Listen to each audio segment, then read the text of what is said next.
120 работници на Papermill се вратија на работа. Кочанската фабрика за хартија го рестартираше производството откако стави нов филтер на фабричкиот оджак. Првите мерења според компанијата покажуваат дека сега загадувањето на воздухот е за неколку пати пониско од законски дозволените вредности.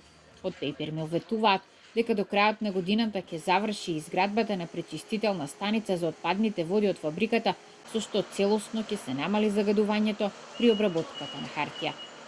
И со досегашните инвестиции од околу 450.000 евра со првите две фази од изградбата на пречистителната станица, значително се подобрија параметрите на водата што се испушта во канализацијскиот систем и се значително под границата на дозволеното. Papermill неколку месеци не работеше поради тоа што Државниот инспекторат за животна средина му наложи да престане да го користи котелот на пелети без инсталирање на нов филтер.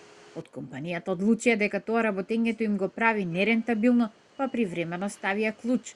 Оваа фабрика со години го труеше воздухот во Кочани, а инспекторите утврдија и дека лабораторијата што ги правела мерењата не е акредитирана според македонските закони. Неколку пати се организираа и протести во кои граѓаните бараа чист воздух.